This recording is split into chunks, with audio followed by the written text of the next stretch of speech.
ایک تو آپ سے بات کرنی تھی اپنے کاروبار کے لیے کہ کاروبار جو ہے وہ چلتا نہیں ہے، تو کافی جی ٹائم سے نہیں چل رہا ہے۔ وہ نوکری سے شفٹ ہو گیا تھا میں، جی لیکن ابھی نہیں چل رہا، چلانے کی کوشش کی ہے، جی جی تو اس میں تھوڑی سی اصلاح فرما دیں۔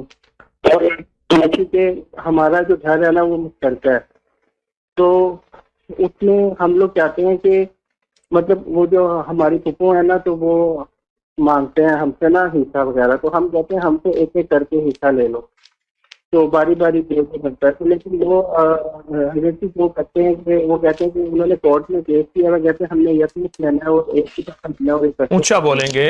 تو حضرت جی وہ کہتے ہیں کہ ہم نے اکٹھے لینا ہے، انہوں نے کورٹ میں کیس کیا ہے، اکٹھے لینا ہے اور ایک ہی دفعہ لینا ہے، اور ہم نے عدالت سے ہی لینا ہے، ہم نے باری باری نہیں لینا۔ سنیں میری تو بات، اس سلسلے میں بھی تھوڑی سی رہنمائی کروا دیں۔ میں رہنمائی کروں گا۔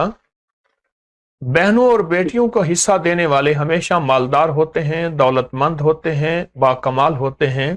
بے شک۔ آپ کو جائیداد بیچنی پڑ جائے کوئی حرج نہیں، ان کو پورا حصہ دیں۔ اور تو ان کو دیکھے بغیر ہی دے رہے ہیں نا۔ اگر جھکتا دیں، جھکتا، میرے والد نے اپنی بیٹیوں کو جھکتا دیا تھا اور ہمیں بٹھایا تھا کہ تمہیں کوئی اعتراض تو نہیں۔ یاد جی رکھنا، جی بہنوں اور بیٹیوں کو جھکتا دے دیں، اللہ پاک جی آپ کو حضرت رنگ جی۔ دے گا، اور اگر کمی ہوئی سب ختم ہو جائے گا۔ اس ویڈیو کو لائک اور شیئر کریں۔ اب کریں یوٹیوب چینل کو سبسکرائب کریں۔